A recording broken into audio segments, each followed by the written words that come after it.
Dalam kegelapan, ada suara yang tak pernah terdengar. Bukan jeritan, tapi bisikan. Bukan harapan, tapi penyesalan yang tak selesai. Di balik tirai dunia yang tampak tenang, bersembunyi makhluk tanpa wajah.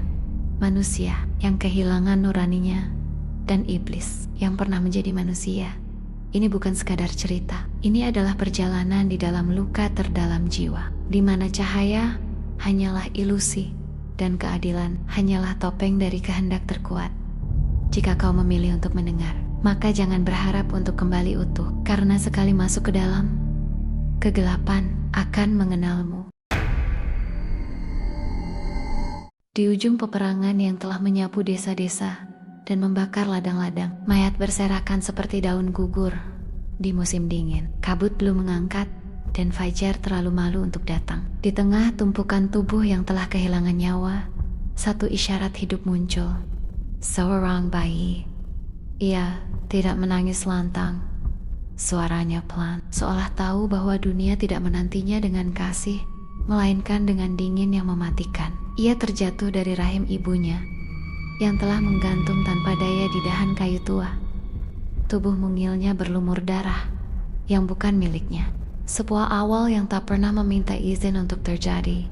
Mereka menamakannya Guts. Ia ditemukan oleh sekelompok tentara bayaran, pria-pria keras yang lebih sering berbicara dengan mata pedang daripada mulut mereka. Di antara mereka, seorang pria bernama Gambino, seorang prajurit dengan hati yang telah lama mengeras, seperti baja dingin mengambilnya.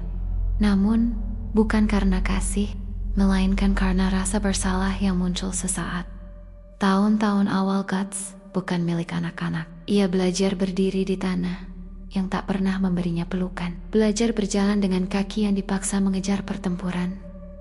Belajar menggenggam pedang sebelum memahami arti kata aman. Tiap malam, tubuhnya meringkuk di bawah tenda, mendengarkan hujan yang memukul bumi seperti isyarat bahwa dunia pun tengah menangis. Tapi ia tidak menangis. Ia tidak punya waktu untuk itu.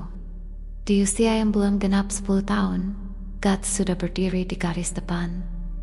Pedangnya terlalu besar untuk tubuhnya, tapi takdir tak menanyakan kesiapan. Ia hanya memberi perintah, bertahanlah atau lenyap.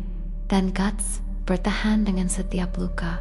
Ia belajar satu hal, rasa sakit bukan musuh. Rasa sakit adalah pengingat bahwa ia masih hidup. Malam demi malam, ia menatap bintang di atas langit hitam, bertanya apakah Tuhan sedang memperhatikannya. Tapi langit tidak menjawab, hanya diam, pekat, dan tak bergerak. Apakah ia pernah diinginkan oleh siapapun? Apakah ia hanya bagian dari kegelapan mutlak yang dikutuk untuk berjalan sendirian? Dunia di sekelilingnya hanyalah perpanjangan dari luka, dari tanah yang basah oleh darah, dari mata yang menyimpan ketakutan, dari suara-suara yang berbisik di malam hari, bahwa hidup ini hanyalah ujian panjang. Guts tidak memilih hidup ini, tapi ia tidak menolaknya juga. Ia menerima dengan gigi terkatup, tangan berdarah, dan mata yang tidak pernah memohon ampun. Karena dalam dunia yang menolak kelembutan, satu-satunya bahasa yang dipahami adalah keberanian untuk terus berjalan. Bahkan ketika seluruh dunia berbisik, berhentilah. Dan begitulah seorang anak yang lahir dari tubuh yang telah mati, tumbuh menjadi bayangan yang berjalan di antara terang dan kegelapan. Tidak punya tujuan, tidak punya rumah.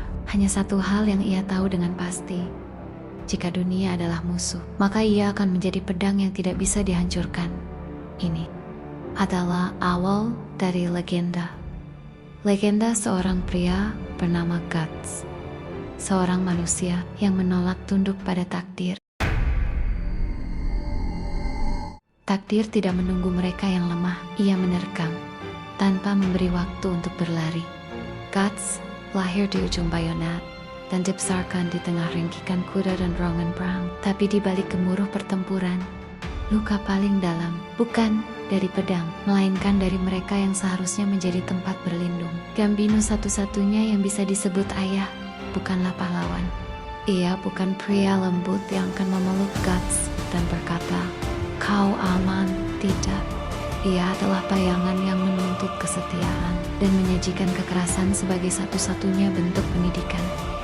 Setiap kesalahan dibayar dengan luka.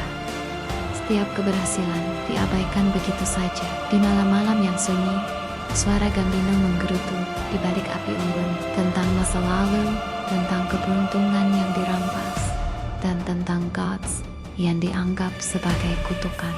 Guts tidak membalas, ia hanya menatap ke tanah, ke tangannya yang kotor, dan ke pedang yang mulai terasa seperti bagian dari tubuhnya sendiri. Jika dunia hanya memberinya pedang, maka ia akan belajar bicara dengan tajamnya. Suatu malam, takdir mengetuk pintu dengan cara yang kejam. Gambino, mabuk dan marah, membuka luka lama.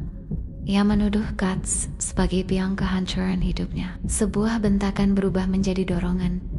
Sebuah dorongan berubah menjadi percikan api. Dan malam itu, seorang anak melawan bapaknya, dan api yang menyala membawa akhir dari semuanya. Guts berdiri di antara abu dan bayangan, dengan mata yang tidak lagi bertanya kenapa. Dunia telah menjawabnya berkali-kali, karena tidak ada yang peduli. Ia lari dari kamp pasukan, tidak untuk mencari rumah, karena ia tidak tahu apa itu rumah, tapi untuk menjauh dari masa lalu yang hanya memberinya luka. Bertahun-tahun Guts mengembara, menjual pedangnya ke medan perang manapun yang membayar, tanpa panji, tanpa keyakinan. Hanya satu prinsip, bertahan, hidup. Lawan, setiap pertempuran memperkuat tubuhnya, setiap lawan memperhalus nalurinya. Ia mulai dikenal, tapi bukan sebagai anak, bukan sebagai manusia, tapi sebagai bayangan yang melangkah tanpa ampun. Namun, bahkan bayangan punya batas. Di satu malam, di bawah bulan yang purnama pucat, Guts terluka parah. Napasnya berat, pandangannya kabur. Ia sadar akhir bisa datang kapan saja, dan jika itu terjadi malam ini, tidak akan ada yang mengingatnya. Tapi malam itu, seseorang melihatnya. Seorang pria berambut putih perak, tenang, penuh karisma. Matanya tajam, seperti bisa melihat isi luka terdalam Guts. Namanya Griff, dan ia berkata, "Kau bukan siapa-siapa sekarang, tapi aku bisa memberimu alasan untuk hidup." Untuk pertama kalinya, seseorang tidak melihat Guts sebagai beban, tapi sebagai kemungkinan. Maka ia ikut, tidak dengan percaya, tapi dengan rasa penasaran. Apakah ini titik balik, ataukah hanya jalan baru menuju kegelapan mutlak? Malam itu, Guts, si anak dari pedang dan dosa, memulai langkah baru. Bukan untuk mencari tempat bernaung, tapi untuk mencari makna dari segala luka yang telah menemaninya. Dan Griff adalah pintu yang akan membuka semua itu. Tapi di setiap cahaya yang terlalu terang, selalu tersembunyi bayangan yang lebih pekat dari malam. Dan Guts belum tahu bahwa cahaya ini akan menuntunnya pada pengkhianatan brutal yang akan mengubah segalanya.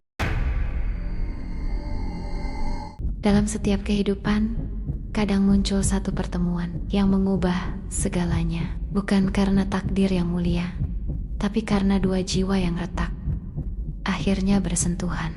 Guts, sang anak dari luka, bertemu dengan elang putih, Griffith, pasukan bayangan elang.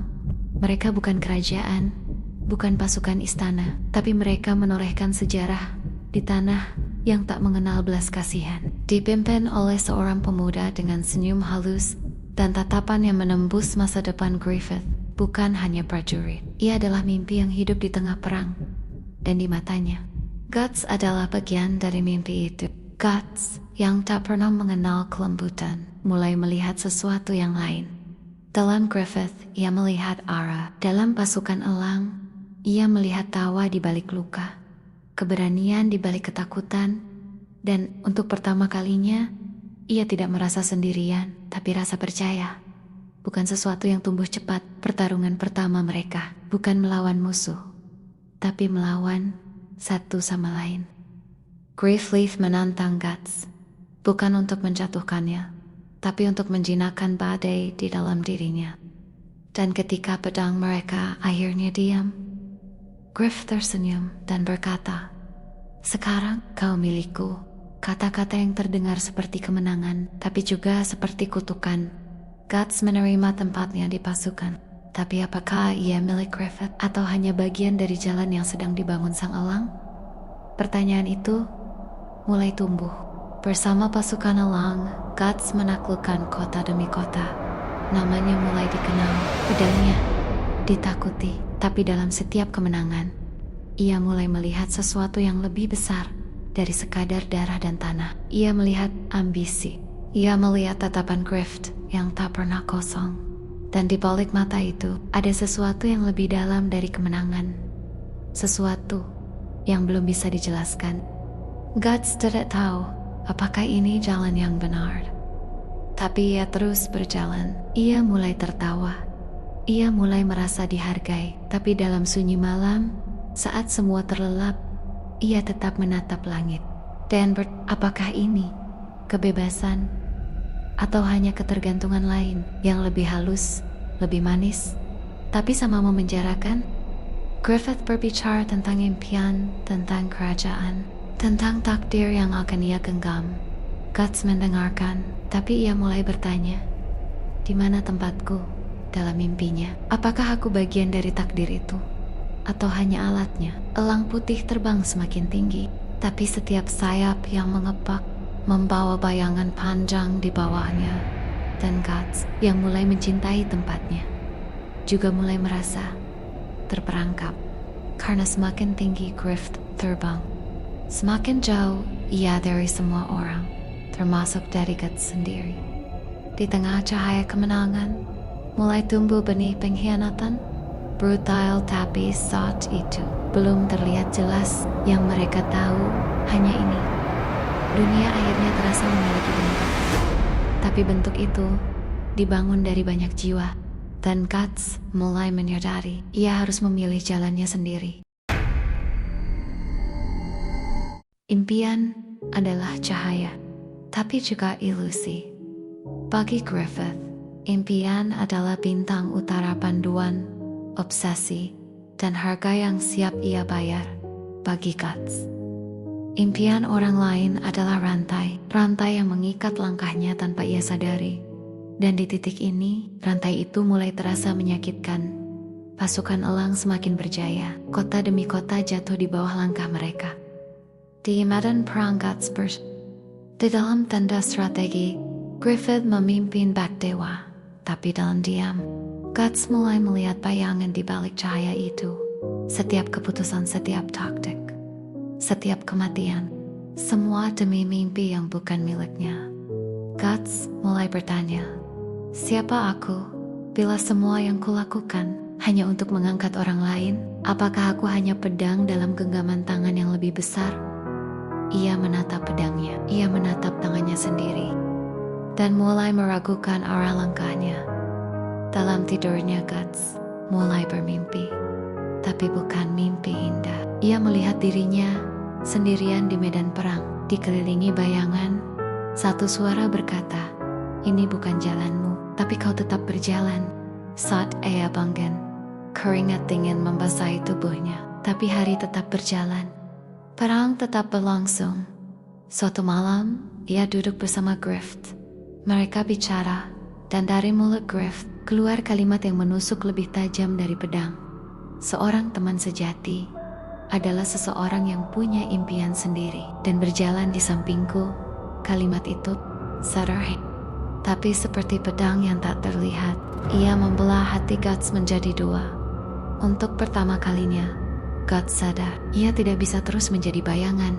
Ia harus berjalan sendiri, menemukan suara miliknya. Bahkan jika itu berarti meninggalkan satu-satunya tempat yang pernah ia sebut rumah. Meninggalkan Griffith. Dan saat ia mengambil keputusan itu, langit tampak lebih gelap, angin terasa lebih dingin. Karena kadang memilih jalur sendiri berarti berhadapan dengan monster di dalam diri.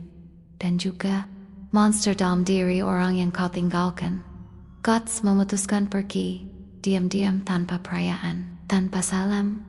Tapi langkahnya mengguncang fondasi pasukan elang. Dan di mata Griffith, itu bukan kepergian. Itu adalah pengkhianatan brutal. Dunia Guts runtuh hanya agar ia bisa membangun miliknya sendiri. Tapi dunia Griff mulai retak karena kehilangan satu batu yang selama ini menopangnya dalam diam. Dua jalan mulai menjauh. Tapi takdir mereka belum selesai. Guts telah memilih jalan, tapi dunia belum selesai dengannya. Dan Griff mulai melihat dunia tanpa Guts sebagai sesuatu yang harus ia kalahkan. Apa yang akan tumbuh dari luka ini bukan hanya dendam, tapi yang akan mengubah segalanya. Takdir tidak selalu datang sebagai cahaya dari langit. Kadang ia datang sebagai retakan di dinding yang selama ini kau anggap kokoh. Guts meninggalkan pasukan elang, tapi ia tidak tahu bahwa kepergiannya bukan hanya luka di hati seorang teman, tapi lubang besar yang perlahan menghisap segalanya ke dalam kegelapan mutlak Griff.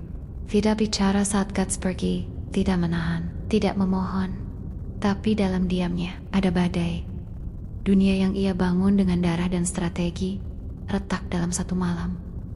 Ia menatap cangkir anggur di tangannya dan melihat bayangannya sendiri terdistorsi. Sebuah kegelapan mulai menyentuh ujung matanya. Baugi Griffith.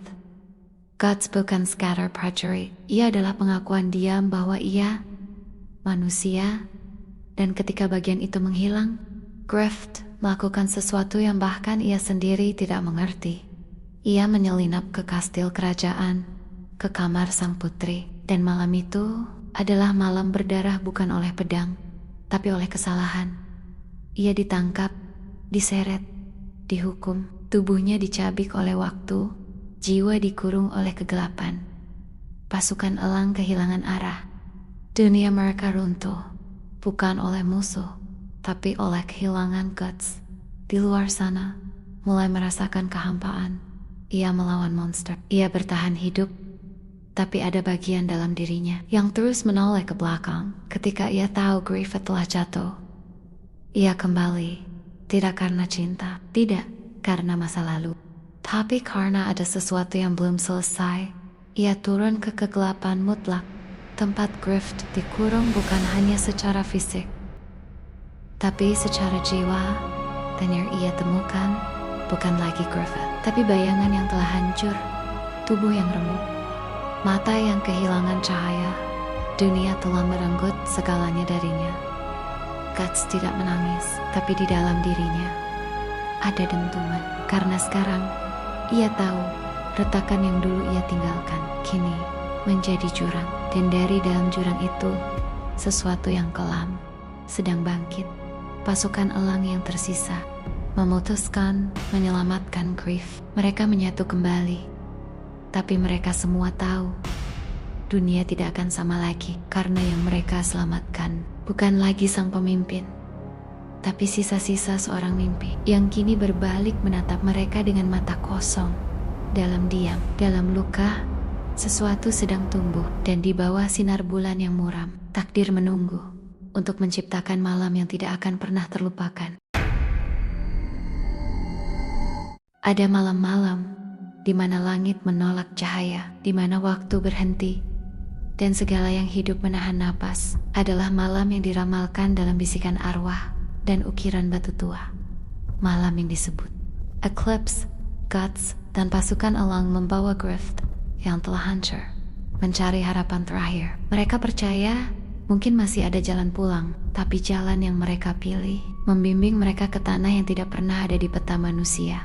Sebuah lembah sepi, penuh tengkorak hewan, dan langit yang terlalu merah di sana. Benda itu muncul, sebuah liontin misterius, berbentuk seperti wajah menyeringai, behelit, dan saat darah menyentuhnya, langit terbuka, bukan ke surga, tapi ke dimensi lain. Cahaya merah menyelimuti segala hal. Dunia berubah. Mereka tidak lagi berada di dunia manusia. Mereka berdiri di hadapan para tangan Tuhan, makhluk kuno, besar, tak tergambarkan, entitas yang menyebut diri mereka sebagai God Hand Griffith berdiri, atau lebih tepatnya, diangkat. Tubuhnya yang hancur berubah saat Behelit memilihnya. Mereka memberinya pilihan, tinggalkan kemanusiaanmu, jadilah bagian dari takdir agung, tapi dengan satu harga. Dan di sanalah kegelapan mutlak dimulai. ia menyerahkan pasukan elang. Satu, sebagai persembahan, tidak ada pedang yang bisa menahan kehendak dewa. Satu demi satu, orang-orang yang mempercayainya dijatuhkan. Guts berteriak, melawan, tapi tidak ada kekuatan manusia yang bisa melawan keabadian, kecuali kemauan untuk tidak tunduk. Casca, satu-satunya cahaya yang tersisa di hidup Guts, diseret ke dalam kegelapan. Guts yang terikat hanya bisa melihat dunia runtuh, langit menutup, darah mengalir seperti sungai kutukan, dan ketika segalanya selesai, hanya dua yang tersisa. Guts kehilangan satu mata dan satu lengan, tapi tidak kehilangan jiwanya. Ia merangkak keluar dari dunia neraka itu bersama Casca yang jiwanya telah pecah, dan sejak hari itu, Guts tidak lagi hanya manusia. Ia menjadi simbol kemarahan, pendosa yang dikhianati dan tidak memaafkan. Ia menjadi The Black Swordsman, dan langit akan mencatat namanya dengan tinta merah. Dari reruntuhan takdir, seorang pria berdiri bukan lagi manusia biasa. Ia telah dilahirkan kembali dalam nyala murka dan bara dendam yang tidak padam. Namanya pernah dipanggil dengan harapan. Kini, ia dipanggil dengan ketakutan. Ia adalah Guts, sang pemburu kegelapan. Setelah malam eclipse, ia menghilang dari dunia dan kembali sebagai bayangan yang membawa pedang raksasa. Tujuannya hanya satu, mencari dan memburu mereka yang menghapus cahaya dari hidupnya. Pada God Hand, ia berjalan dari desa ke desa, tidak sebagai penyelamat, tapi sebagai pertanda bahwa kegelapan lebih pekat dari malam itu sendiri. Ia tidak mencari pujian, ia mencari rasa sakit, karena rasa sakit adalah satu-satunya hal yang membuatnya merasa masih hidup. Guts kini diburu seperti ia memburu oleh makhluk-makhluk yang tidak berasal dari dunia ini. Mereka menyebutnya yang terkita, sebuah tanda berbentuk seperti luka tercetak di lehernya, dan Casca, brand of sacrifice, simbol bahwa mereka telah ditandai oleh dunia bawah. Dan malam-malam mereka tak lagi milik manusia.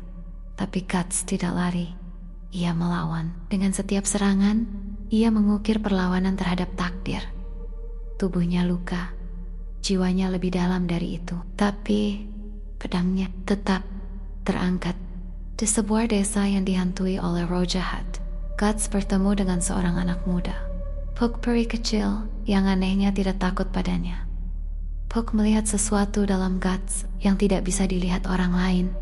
Mungkin sisa dari manusia yang pernah ada di dalamnya.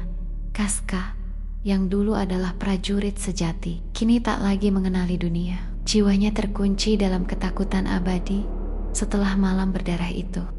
Guts menjaganya, meski luka di dadanya terus bernanah. Ia mencintai seseorang yang tak lagi tahu namanya. Guts duduk di bawah bintang, menajamkan pedangnya, mata yang menatap kegelapan, seakan menantang semesta. Jika kau ingin menghancurkan aku, kirimkan semuanya. Karena ia takkan berhenti, tidak sampai darah para tangan Tuhan membasahi tanah. Ia tahu, jalan ini tak memiliki akhir. Ia tahu, setiap langkah membawanya lebih jauh dari cahaya. Tapi ia juga tahu, hanya dirinya yang cukup gila untuk tetap berjalan di dunia yang kehilangan harapan. Kadang monster paling berbahaya adalah manusia yang tak mau mati. Dan malam itu, saat ia kembali melangkah ke dalam hutan hitam, Guts tahu satu hal, aku akan menemukan kalian. Dan saat itu tiba, tidak ada dewa yang bisa menyelamatkanmu. Malam adalah tirai yang menutupi wajah dunia. Namun di balik tirai itu, sesuatu mengintai. Tidak terlihat, tidak terdengar, tapi di kulit, di tulang, di jiwa Guts telah berjalan jauh. Tapi malam ini, ia akan bertemu dengan sesuatu yang bukan manusia, bukan monster, bukan pula dewa, tapi roh yang lahir dari trauma manusia sendiri. Desa yang ia lewati tampak biasa, namun penduduknya berbisik, jangan keluar setelah matahari jatuh. Ada yang berjalan tanpa kaki, menangis tanpa suara. Mereka tidak berbohong. Malam itu, roh-roh muncul dari dinding, dari tanah, dari bayangan. Mereka tidak memiliki bentuk tetap, tapi satu hal yang pasti, mereka lapar, bukan akan daging, tapi akan kehangatan dan jiwa manusia. Guts menarik pedangnya, tapi pedang tidak bisa menebas udara, dan roh ini tidak bermain dengan logika. Ia diserang oleh kenangan, oleh rasa bersalah, oleh suara Casca yang menangis, oleh bayangan Gambino yang tertawa. Mereka memburu jiwanya lebih dari tubuhnya. Tapi Guts bertahan dengan darah di mulut dan luka di sekujur tubuhnya. Ia berdiri. Ia tidak melawan roh itu. Ia melawan dirinya sendiri. Dan malam itu, ia menang. Roh-roh malah mundur. Bukan karena kalah, tapi karena mengenali sesuatu dalam diri Guts. Kegelapan yang lebih dalam dari mereka. Ia bukan korban. Ia bukan penyintas. Ia adalah badai di pagi hari. Desa itu sunyi, penduduk keluar, dan mendapati roh-roh telah pergi. Mereka memandangi Guts dari kejauhan, seperti melihat sesuatu yang lebih tua dari kematian itu sendiri. Mereka tidak berterima kasih. Ia juga tidak meminta. Ia hanya berjalan ke arah hutan berikutnya. Dalam dunia yang retak, bahkan roh pun takut pada pria yang menolak mati. Dan malam itu menjadi kisah lain yang dibisikkan ke generasi berikutnya. Pernah ada pria dengan pedang seukuran kuburan yang datang saat malam tergelap dan membawa terang, bukan dari cahaya, tapi dari keteguhan yang tidak bisa dipadamkan. Luka bukan hanya yang mengoyak kulit, ada luka yang bersembunyi dalam diam. Luka yang tidak mengucurkan darah, tapi membusuk dalam jiwa. Guts membawa luka-luka itu bersamanya. Pedangnya hanyalah perpanjangan dari rasa sakit itu. Di sebuah perkampungan yang tampaknya biasa, Guts mendengar kabar tentang seorang pria bertopeng besi yang menantang siapapun yang melewati jalurnya. Seorang prajurit bayaran dengan kekuatan tak manusiawi dan tawa yang seperti rantai putus. Tidak ada yang tahu namanya. Tapi bagi Guts, ia bukan orang asing. Mereka bertemu di tengah tanah kosong. Di sana, angin tidak berani berhembus. Langit pun tampak menahan nafasnya. Karena yang akan terjadi bukan sekadar pertarungan. Ini adalah pengadilan antara dua jiwa yang sama-sama patah. Guts melangkah, dan dari balik helm logam, pria itu berbicara, masih mengayunkan pedang seperti anak-anak Guts. Pertarungan pecah, bukan seperti duel satria, tapi seperti dua badai yang saling menelan. Tanah retak, udara terbelah, tapi luka lama yang dibuka malam itu lebih tajam dari tebasan apapun. Pria itu adalah bagian dari masa lalu, dari kelompok lama, dari peristiwa yang dikenal sebagai malam berdarah. Ia melihat Guts bukan sebagai lawan, tapi sebagai pengingat bahwa mereka semua telah hancur. Kita ini apa sekarang? Guts, hantu, bayangan, katanya. Dan Guts hanya menjawab dengan pedangnya. Ketika pertempuran berakhir, hanya satu yang berdiri. Guts, dengan dada naik turun, tak bersuara. Pria itu tersenyum, walau darah menetes dari helmnya. Kau masih manusia. Itu hal paling menakutkan dari semuanya. Lalu ia tumbang. Di dunia penuh iblis, roh, dan kegelapan mutlak. Yang paling mengerikan, tetaplah manusia yang membawa luka. Karena luka itu bisa menjadi pedang, dan Guts adalah bukti hidupnya. Ia melanjutkan perjalanan dengan tubuh lebih berat dan jiwa yang kembali menganga. Tapi ia tidak berhenti. Karena berhenti berarti menerima bahwa semua luka itu sia-sia. Kadang cahaya tidak datang dari langit. Kadang ia datang dari lentera yang dipegang oleh tangan penuh niat gelap. Guts menemukan desa itu setelah malam tanpa bintang. Sebuah tempat yang tampak tenang. Terlalu tenang. Penduduknya tersenyum. Terlalu ramah. Mata mereka bersinar. Tapi bukan oleh harapan, melainkan oleh sesuatu yang tak kasat mata, yang hidup di bawah kulit mereka. Di tengah desa berdiri sebuah gereja tua. Di sanalah mereka menyembah. Bukan Tuhan, tapi sesuatu yang lebih tua. Lebih haus. Guts diterima dengan tangan terbuka. Mereka memberinya makanan, tempat tidur, dan kata-kata manis. Tapi ia tahu kebaikan itu terlalu mudah datang, dan setiap senyuman terlalu sempurna. Malam pertama, ia mendengar suara di luar jendela. Suara yang tidak memiliki langkah kaki. Ia melihat sesuatu, bayangan yang tidak mengikuti hukum cahaya.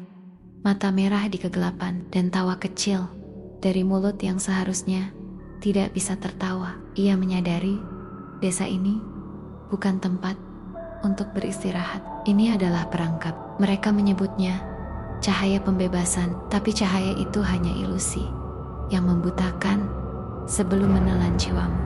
Pemimpin desa, seorang pendeta dengan suara selembut kapas, memandang Guts dan berkata, "Kami bisa membebaskanmu dari rasa sakit. Kau hanya perlu menyerah." Tapi Guts tidak mengenal kata itu. Ia hanya mengenal perlawanan. Malam itu, gereja terbakar. Cahaya yang mereka puja akhirnya membakar mereka sendiri. Guts berjalan meninggalkan desa dengan bayangan lebih panjang di belakangnya. Ia tidak tahu apakah ia menyelamatkan mereka atau hanya menghancurkan ilusi yang membuat mereka bisa bertahan di dunia seperti ini. Harapan seringkali datang dalam bentuk penipuan. Don Guts telah belajar untuk tak mempercayai cahaya yang datang tanpa alasan, karena tidak semua yang bersinar adalah keselamatan. Kadang, itu adalah kegelapan yang menyamar. Ia melanjutkan perjalanan dengan langkah lebih berat, tapi matanya tidak tertutup lagi. Sekarang, ia tahu kegelapan bukanlah musuh terburuk. Harapan palsu jauh lebih mematikan. Jangan lupa like, comment, dan subscribe untuk melanjutkan ke part kedua Luka Lama, di mana Guts bertemu kembali dengan seseorang dari masa lalu yang tak pernah ia maafkan.